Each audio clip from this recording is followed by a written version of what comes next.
this series of lectures, we are going to discuss various commentaries of previous acharyas on Bhagavad Gita. Of course, we can't discuss the entire Bhagavad Gita, it's childish to say like that, but I have chosen a verse here,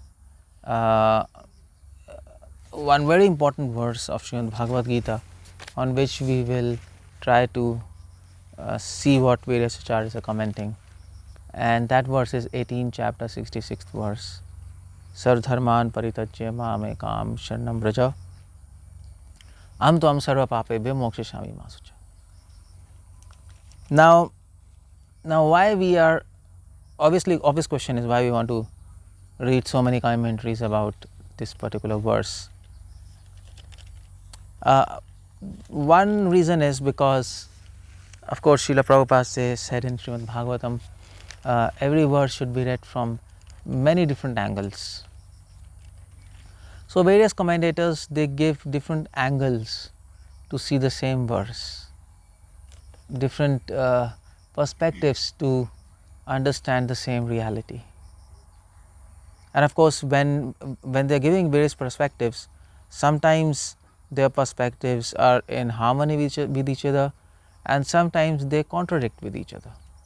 So in this lecture, we will also see how to harmonize those contradictions, especially especially among the commentaries of Vaishnavas, and also how to defeat wrong theories. For example, Shankara, Advait Sampradaya, Mayavad, Shankaracharya gives this commentary, but Vaishnavacharyas, they have completely destroyed his arguments, of course, and you will see after hearing his commentary on this particular verse, you will see that that no intelligent man can accept his commentary, because he is trying to twist his own meaning through this verse, and that will be very obvious when we will discuss that.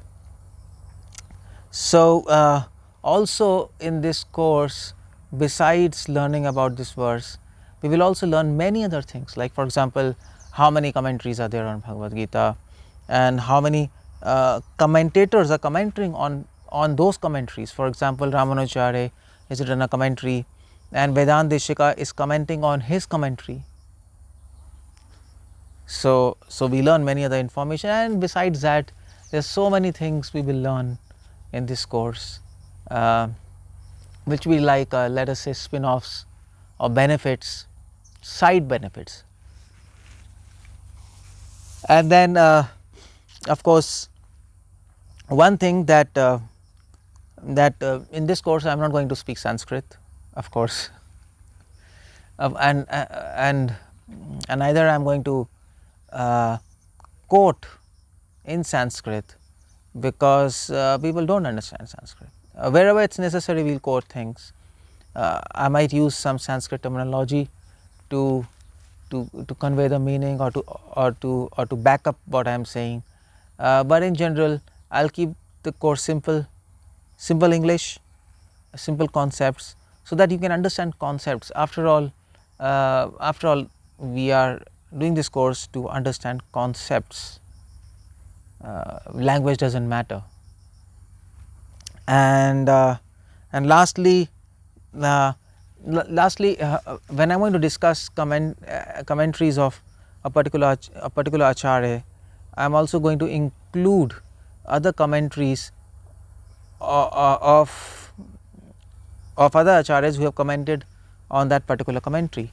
For example, when we are going to discuss Madhvacharya's commentary, I am going to include within that commentary the explanation of Jayatirth, who has commented on Madhvacharya's commentary, or maybe explanation of Raghavendra Swami, who too has commented on Madhvacharya's commentary, and other acharyas like Padmanabh Tirth, Narahari Tirth, they have also commented on Gita Nirnay of Madhvacharya.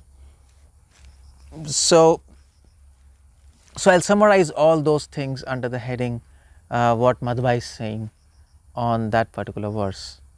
I might not spell out the name of the commentator, but I'll give the concept in summary there. So okay, so I think you all are ready to hear various commentators on this particular verse. Sarv dharman parityajya mamekam sharanam vraja aham tam sarva papebhyo mokshishami ma sucha. Why we have chosen this verse? Of course, it's obvious. It's a charam shlok. It is the by charam shlok we means entire Gita is flowing towards this verse, or in other words, every verse has to be seen from the perspective of this verse, because of course the whole undercurrent of Bhagavad Gita is Sharanagati, this verse, and that is why this is called charam shlok.